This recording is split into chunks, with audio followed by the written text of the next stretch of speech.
Salut, ici Pascal Auger et bienvenue à notre rando-rencontre avec invité spécial aujourd'hui. Il s'agit de Heidi Bédard, qui est conseillère en développement touristique pour Tourisme Région Thetford. C'est passé un événement vraiment fantastique concernant la rando, la marche dans ce secteur-là récemment. Et Heidi va venir nous en jaser dans les prochaines minutes. Ce ne sera pas très long, juste le temps de vous dire, pour ceux qui seraient peut-être nouveaux, votre rando-rencontre est diffusée comme ça, en direct, chaque lundi à compter de 12h15 sur Facebook, que vous regardez peut-être en rediffusion sur Facebook ou encore sur YouTube. C'est un 15-20 minutes pour parler randonnée, parler marche, donc de l'information, préparation, chemin, matériel, etc. qu'on vous livre pendant ce temps. On vous parle des circuits québécois, donc autant de ce qu'on appelle la rando autonomie. Il y a vraiment 3 types au Québec. Rando autonomie, rando tourisme ou encore rando communautaire, donc style Compostelle. On vous parle également des chemins de Compostelle et puis du chemin du Québec, 1200 km entre Montréal et le phare de Cap-Gaspé. Alors, pendant les 15-20 prochaines minutes, on se fait plaisir. Si jamais vous avez des questions, n'oubliez pas, vous pouvez toujours nous envoyer le tout par courriel. C'est possible d'envoyer aussi par Facebook, Messenger, etc. Puis ça nous fera un plaisir de vous en jaser ici et de répondre à vos questions. Cette semaine, je suis avec la Heidi Bédard, qui est la conseillère en développement touristique de la région de tourisme, région Thetford. Salut Heidi. Bonjour Pascal, ça va bien? On va se permettre de se tutoyer, on se connaît. Ça fait déjà environ un an. J'ai eu le plaisir de marcher votre chemin là, l'an passé une partie, mais il en reste encore un petit bout à faire parce que c'est une belle boucle. On va en parler dans les prochaines secondes. Puis ensemble, on a été sur la première rencontre des chemins québécois qui avait lieu en février 2018. Donc, on a eu la chance de placoter des gens ensemble. Écoute, il s'est passé quelque chose de vraiment le fun, je pense, au-dessus de vos espérances tout récemment concernant la rando. Mais avant, là, je veux qu'on parle justement du chemin Saint-Jacques-Appalaches, un chemin de randonnée que chez vous. Parle-nous un peu de ça. Comment ça fait environ plus ou moins 5 ans, là, ça existe, hein? Ça fait à peu près ça 5 ans. En fait, ça fait très longtemps qu'on en parle, là, 5-6 ans peut-être. Là. Ça vient d'une idée justement du maire de Kennersmill, Paul Vachon, qui a été justement l'hôte de notre activité qui a eu lieu dernièrement. Alors, M. Vachon, lui, a eu l'idée, finalement, en fait, il y a nous autres, à partir de Thetford Mines, il y a des sites, je veux dire, patrimonial ou religieux assez intéressant. L'église à Saint-Alphonse, à Thetford Mines, ou Versant-la-Noël, un site communique aussi, puis on a des sites patrimoniaux historiques à Canner et à Saint-Jacques-de-Lys. Alors, on s'est dit on pourrait faire une espèce de route des églises. Finalement, on est parti un peu de cette idée-là, de dire on va y aller à pied, c'est une espèce de pèlerinage. Mais je dirais que l'idée, elle a évolué beaucoup en cours de route, puis on se rend compte que les gens, en fait, tout ce qu'ils veulent, ils veulent surtout être en forme, se tenir, c'est ça, en forme et marcher, tout ça. Alors, ça a changé un peu la façon de faire. On a rajouté beaucoup de kilométrage aussi au courant des dernières années. Alors, au lieu de vendre juste le produit patrimonial ou religieux, là, on vend vraiment la grandeur du circuit. On est rendu à 230 km en passant par, j'ai 7 ou 8 municipalités. Là. On est rendu, je pense, à 8 municipalités. Et c'est ça, 230 km. On utilise des rangs pour la plupart, là, des chemins peu achalandés. Juste pour te mentionner, en fin de semaine, pendant notre événement, en fait, on a eu à peu près, je pense, 3 à 4 autos là, qui nous ont dépassés pendant la marche là, pendant à peu près 3 heures. Fait que c'est vraiment pas des chemins très achalandés. Puis c'est des rangs qui sont peu connus, même de la population locale. Ils l'avaient à peu près jamais utilisé. Alors, c'est pour ça que, à peu près personne ne le connaissait. Là. Tout, même ceux qui habitaient proches. Alors, on était vraiment contents de découvrir ces coins-là. Fait que c'est comme ça, partout dans la région, on découvre vraiment des rangs spectaculaires, intéressants, avec des paysages là, où on voit le panorama d'une façon différente, en fait. Ce qui est le fun, justement, chez vous, c'est que vous êtes un genre d'hybride. Puis ça, je dis ça de façon très, très positive. C'est que les gens, souvent, quand ils pensent randonnée pédestre, le grand frère de la randonnée pédestre, en ce sens, c'est évidemment Compostelle. Puis Compostelle, on dort généralement dans des dortoirs. C'est très abordable et tout. Puis au Québec, il en pousse toutes sortes de chemins présentement. Et ce qui est le fun chez vous, c'est que c'est comme une double expérience. C'est que vous n'êtes pas le plus abordable, disons-le, mais vous n'êtes surtout pas le plus coûteux non plus. Puis vous avez comme un mélange des deux. Quand on fait Compostelle, généralement, on dort dans des dortoirs, puis à toutes les 4, 5 ou 6 jours, on va aller dormir dans un gîte pour se faire du bien, se faire plaisir. Puis c'est un peu ça qu'on a chez vous. On a un mélange de style dortoir puis style gîte, ce qui fait en sorte qu'on vit l'expérience, puis c'est quand même assez abordable. Donc, il y a un peu de tout chez vous, finalement, là.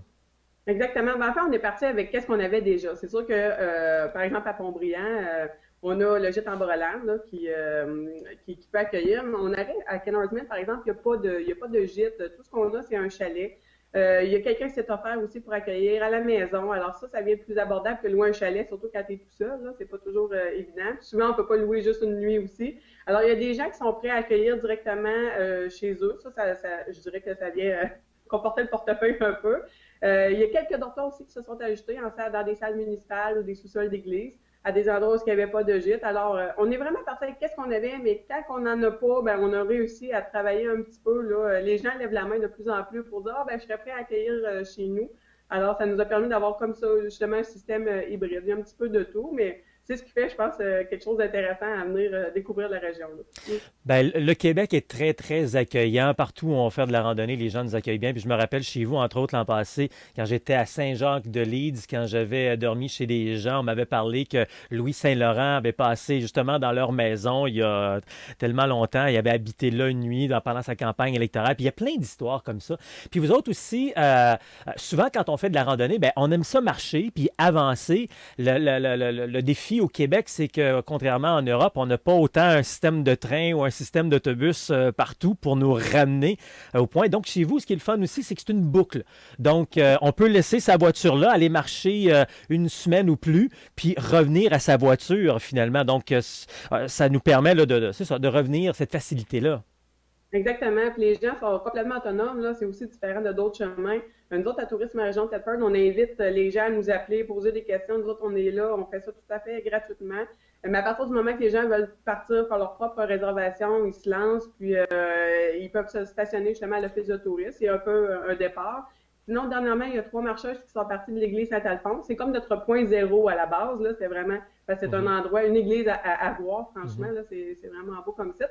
Alors, en fait, à tous les stationnements d'église, vous pouvez laisser votre auto. Puis il y a toujours moyen de revenir sur ses pas. Puis, Mhm. si jamais, bon, les gens sont, je veux dire, un peu perdus, là, nous autres, à l'Office de tourisme, on prend les appels et on oriente les gens. Alors, pour ça, on offre vraiment un bon service. Avec ma collègue Denise Ferland, à Tourisme Région de Thetford, elle oriente super bien les gens. Alors, généralement, tout se passe très bien. Bon, écoute, c'est un point, dire perdu, c'est un grand mot. Peut-être s'ils sont mêlés, mais en même temps, vous êtes bien identifiés. Vous avez des identifications partout sur le chemin. C'est bien fait. Puis, c'est un excellent point que tu viens de mentionner. C'est que ce qui est le fun de votre chemin, c'est que c'est vraiment libre. On n'oblige pas les gens à marcher de telle place à telle place, à aller coucher à tel endroit, à manger à tel endroit. Vraiment, c'est nous qui décidons de notre trajet. Puis ça, c'est le fun. Les gens apprécient beaucoup ça. Puis, avant de rentrer en détail sur l'événement qu'on vient, juste en terminant, pour dire aux gens, c'est que vous avez une boucle de fait, mais elle est modelable. Hein? Je veux dire, si on veut la raccourcir, c'est possible. Vous avez des extensions. En tout cas, on peut beaucoup jouer avec votre boucle. Donc, on peut se faire une semaine, comme on peut se faire un 10 jours finalement. Puis ça, c'est agréable également, là. Ben, exactement. En fait, il y en a qui nous appellent, qui nous disent, nous autres, on veut juste des gîtes, on veut pas de dortoir. Alors, on s'arrange pour faire la boucle en Mhm. concession, tu sais, avec qu'est-ce qu'ils veulent, qu'est-ce qu'ils recherchent. Et effectivement, il y en a qui disent, bon, ben, nous autres, c'est un 4 jours, mais on veut faire juste des gîtes. Ou, en tout cas, on s'arrange pour faire un tracé qui n'est pas tout à fait le chemin de Saint-Jacques, mais tu sais, on connaît bien notre territoire, fait Ben qu'on est oui. capable d'ajuster le tir, puis Ouais. de s'assurer. On leur refait une carte un peu à leur image, là, à qu'est-ce qu'ils souhaitent avoir. Puis, ça va très, très bien. Alors, mais c'est ça, on est là pour ça. En fait, nous autres, on va attirer des gens chez nous qui découvrent notre région. Alors, le chemin de Saint-Jacques, on a trouvé que c'était vraiment une belle façon, la belle façon de le faire. Alors, vous avez une très, très, très belle région. Moi, je suis allé le marcher tout seul, puis je ne dis pas juste de moi-même, je suis allé marcher avec des gens également, puis tout le monde tombe en amour avec votre secteur. Il faut dire sincèrement que le Québec est magnifique, puis quand on le découvre à pied, on revoit autre chose, et votre coin aussi est magnifique. Écoute, parlons-en. Tout récemment, vous aviez lancé, il y a quelques semaines, quelques mois, une invitation aux gens de venir s'initier à une journée de randonnée d'à peu près 14 kilomètres. Vous vous attendiez à quoi au départ comme réponse? Ah, mais ça, même, je recule, là, il y a, je veux dire, ben, quand on a commencé à en parler il y a 4 5 ans, on s'est dit qu'il faudrait faire une espèce d'activité inaugurale là, par Mhm. rapport au chemin de Saint-Jacques. Fait qu'on l'a jamais fait. Puis même au début, on s'est dit, les personnes qui vont le faire, ça va être plus des gens qui cherchent un peu le petit côté pèlerinage, là, justement. Alors, on s'est complètement... c'est vraiment pas ça. On a lancé l'invitation cette année pour la première fois. Et c'est vraiment des gens qui aiment la marche, c'est des gens de plein air. C'est vraiment, ça a été une super de belle activité. On a eu la météo de notre côté aussi, là. Mais c'est ça, c'est tous des gens là, que j'en ai connu un peu dans, justement, c'est pas mal les gens qui participent à mes activités, je dirais, de plein air, là, qui reviennent. Alors, c'est vraiment des tripots de plein air, des tripots de marche. Puis c'est pour ça que c'était le fun de les mettre tous ensemble. On part faire une randonnée de 14 km. On est parti en fait de Juliette en Brelane à Font-Briand, nous a accueillis avec du café, des petits biscuits, tout ça. Alors, on est parti de là et on s'est rendu jusqu'à Kenners Mill, 14 km plus loin. Alors, c'était notre première marche, un des premiers tronçons qu'on avait créé, en fait, pour le chemin de Saint-Jacques. Et c'est ce qu'on a fait. Puis l'année prochaine, on espère refaire cette activité-là, mais sur un autre tronçon du chemin de Saint-Jacques. Puis 14 kilomètres, c'est pour certaines personnes, et encore, ils peuvent dire, oh, c'est beaucoup. En même temps, pour les gens qui font 25, 30, c'est très correct. Ouais. Mais pour 14, pour commencer, je dis, souvent quand je fais mes conférences, mes formations, c'est le minimum qu'on fait parce que c'est justement à la limite où, oups, là, le corps peut-être va commencer à grincer un peu. Donc 14 kilomètres pour une première, ça se fait quand même assez bien, tout dépendant de chacun et tout. Donc, vous avez fait 14 km, tu n'as toujours pas répondu à ma question. Vous vous attendiez à combien au départ, puis combien vous avez eu? Donc, c'est parce que c'est un beau punch, là, il faut le dire, là. C'est ça, en fait, c'est quasiment gênant à dire, mais je m'attendais. Moi, je me suis dit, si j'ai 40 personnes, je vais vraiment être contente. Puis finalement, on a eu 225 personnes. 225 personnes. Alors, Ce qui est le fun dans votre... j'ai dépassé les À quelque peu. Puis ce qui était le fun dans votre organisation, c'est que vous avez mis des facilités pour les gens. Je veux dire, si tout à coup, ils découvraient qu'ils n'étaient pas capables de faire le 14 km, ben, vous aviez une navette qui se promenait. Puis pour ramener les gens à partir de Kenners Mills également, vous aviez aussi un système de navette, là. Oui, on est parti d'une 20 passagers, puis on a eu 2,45 passagers finalement pour ramener les gens. Fait que on a été, même les autobus ont été surpris un peu de voir le nombre de personnes. Alors, il a fallu réajuster en cours de route. Même la municipalité de Kenners Mill, elle s'attendait au départ, je leur ai demandé comme une commandite pour 40, 20 à 40 personnes. Finalement, je les appelais tous les jours. Puis il y a vraiment un engouement exceptionnel là, pour ce type de marche-là. Alors, ouais, c'est ça. Je suis tellement... Il a fallu réajuster. On n'était pas parfait, mais l'année prochaine, on va être mieux. Ouais, ben écoute, de passer à 40 à 250. Puis je suis tellement content que, sincèrement, que toi puis votre groupe, vous avez vécu ça pour pouvoir témoigner de ce que moi, je me plais à dire depuis des semaines, des mois, des années, que la marche, la randonnée, il y a une incroyable demande et les gens veulent aller faire de la randonnée. Puis les gens veulent accueillir également. C'est ça qui est le fun. Il y a les deux sont là. Tu sais. Ça est juste de jumeler tout ça ensemble, puis ça se fonctionne bien. Puis en plus, ce que tu disais, c'est vrai, c'est pas du pèlerinage. Il y en a, oui, qui vont faire un pèlerinage, c'est sûr, mais c'est autrement maintenant. Les gens veulent faire de la randonnée pour faire de la randonnée. Il y a pas nécessairement, il peut en avoir un, mais il n'y a pas nécessairement un aspect religieux à tout ça. C'est pour le plaisir de voir, de découvrir, de marcher, de se faire du bien. Alors, c'est le fun de voir ce genre d'activité-là. Est-ce que vous avez déjà déterminé une date pour l'année prochaine ou... Probablement être à peu près dans les mêmes dates parce OK. que c'est ça. En fait, on voulait être avant la chasse parce que là, si on passe sur un terrain privé dans le coin de Saint-Jacques-de-Lise, Ouais. c'est ça. Ben, je pense que c'est une belle fin de semaine avec les couleurs. Là. On n'était pas, mettons, au summum des couleurs, mais quand Ouais. même. Mais je pense que ça resterait à peu près dans les mêmes dates. Puis il y a même des gens qui m'ont dit qu'ils avaient booké l'année prochaine cette date-là pour refaire le chemin. Alors, Écoute, vous aviez tout, cette année. Le beau temps était là, température idéale. Écoute, pour une première, là, je veux dire, c'était je suis fantastique, là. vraiment satisfaite, ça, c'est sûr et certain. Bon, Ouais, je suis vraiment contente. fantastique. Autre chose à rajouter en terminant, Heidi? Mais juste parce qu'on parlait tantôt un peu du côté différent de Thetford Mines, là, et en fait des paysages ici dans notre coin, c'est que c'est sûr qu'on est une ville minière aussi, Thetford Mines, et même dans le coin d'East-Broughton, vous avez la chance d'avoir des carrières. Je ne sais pas si tu t'es rendu dans le coin d'East-Broughton, Pascal, Oui, quand tu as fait ta oui, randonnée. oui, Alors le lac Boston, oui. l'eau turquoise, c'est vraiment, on a des sites qui sont assez différents de, Mhm. oui, tu sais, il y a de la forêt, là, évidemment, mais on a aussi des éoliennes, des sites miniers, des anciennes mines aussi qu'on peut découvrir justement au lac Boston, qui est rendu un site de pêche, de randonnée pédestre. Alors, je pense que les espèces de panoramas contrastés fait qu'on est un chemin quand même assez unique au Québec. Puis, Alors, j'invite tout le monde à venir le voir au moins une fois, soit cet automne ou l'été prochain. Ça va nous faire plaisir là, de répondre aux questions des visiteurs. Puis évidemment, bon, on l'a mis tout au long là, de notre entrevue. Il y a le site Internet, il y a également le Facebook sur lequel justement des photos d'où tu viens de parler, de l'événement, mais également du grand circuit lui-même là, de 230 km. Il y en a plusieurs. Il y a même des vidéos qui ont été montées également pour que les gens voient un petit peu de qu'est-ce qu'il y en est. Alors, un beau circuit à faire. Ben écoute, Absolument. merci beaucoup Heidi, qui est la conseillère au développement touristique pour Tourisme Région Thetford. Merci. Ça me fait très plaisir. À la prochaine. OK, on est rendu à la portion, on va parler horaire. Je vais vous parler des différentes activités qui s'en viennent dans les prochaines semaines. Entre autres, week-end de formation rando qui s'en vient la fin de semaine prochaine. Ça vous tente de vraiment tout savoir sur la randonnée au Québec, Compostelle, comment vous préparer de façon objective. On va vraiment bien vous aider là-dessus. Alors, je vous explique ça dans les prochaines minutes. Mais avant, les questions. En tout temps, si vous avez des questions, c'est possible de nous les envoyer par Facebook, Messenger, contactez-nous par courriel, etc.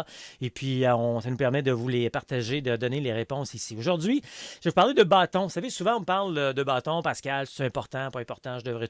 Vous savez, ma réponse est toujours la même là-dessus. Moi, j'aime les bâtons et je m'en sers 90% du temps. Même quand on est sur le plat, ça dégourdit les mains, ça nous donne un appui supplémentaire. Donc, c'est une sécurité de plus, stabilité, etc. Mais encore, faut-il bien se servir de nos bâtons? Je m'explique. Hein? On a beau avoir des bâtons, mais si vous portez vos bâtons comme ça, là, hein? Vous ne portez même pas les courroies, puis juste comme ça donne quoi d'avoir des bâtons? Ça donne absolument rien d'avoir un bâton, là. La courroie, elle est ici, elle sert à quelque chose. Puis là encore, faut bien la porter, la courroie. On ne met pas ça comme ça, là. Hein? Voyez-vous ce que j'ai fait, là? Oui, vous avez un appui ici, là, mais c'est pas assez. On va doubler ça. Regardez bien. On prend, voilà, comme ça, OK? On passe la main par-dessus la courroie qui nous donne encore plus de stabilité. Et ça va vraiment améliorer votre randonnée. Mais surtout pas comme ça. Hein? Ou encore comme ça. Je vois des gens marcher comme ça. Des fois, la courroie, c'est comme... Pour bien serrer des bâtons, c'est votre ami, hein, les bâtons. Autre truc également, on voulait que j'explique les 3 types de randonnées à travers le Québec. De plus en plus, je vous parle de ça. Hein, au Québec, on a vraiment 3 types de randonnées. On a ce qu'on appelle la randonnée en autonomie. Dans le fond, ça, c'est le genre de randonnée qu'on fait depuis 400 ans. Oui, depuis que Jacques Cartier, Champlain est arrivé, on se promène dans le bois, en forêt, en montagne. Puis souvent, quand on fait ça, ben, on a un plus gros sac. On a un petit budget et on dort dans les tentes ou encore dans les refuges. On va être dans le bois la majeure partie de la semaine. Et une fois de temps en temps, on va sortir pour se ravitailler. Puis après ça, on retourne dans le bois. Mais c'est très agréable pour plusieurs personnes. Je ne suis pas en train de... Alors ça, c'est le type de randonnée. Je connais des gens qui ont fait ça et qui ont adoré ce genre de randonnée-là. Bien agréable. Également, il y a le rando-tourisme.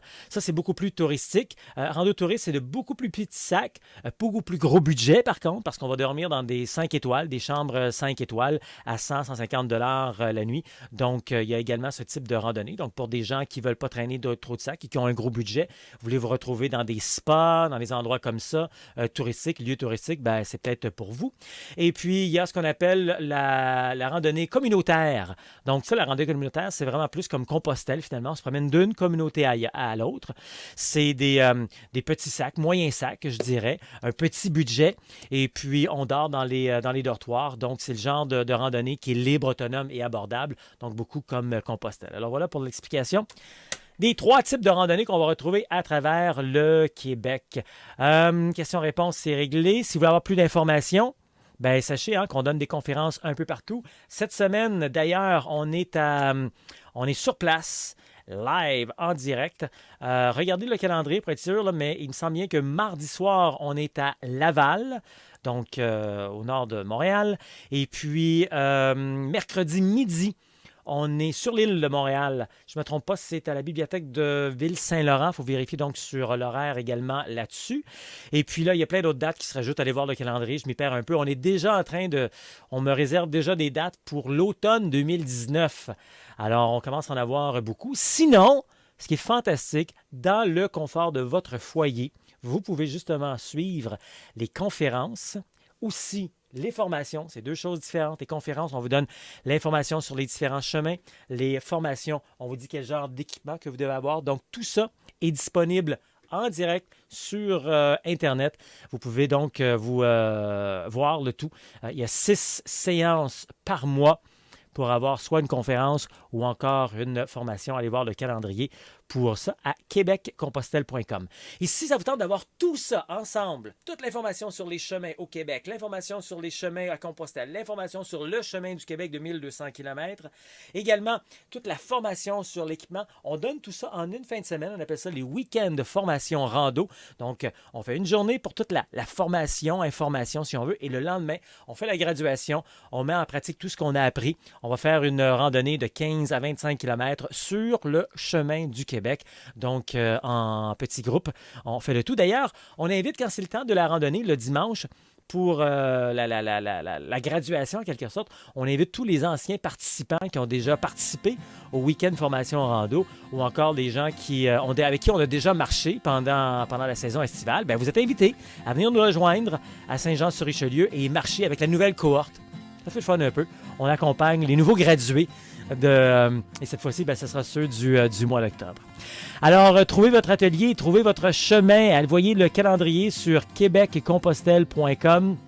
On est également sur Facebook, Instagram, aussi notre chaîne YouTube. Vous allez voir plein de trucs sur YouTube, vidéos, etc. Et puis donc, venez nous rejoindre. Québec-Compostelle, ça marche.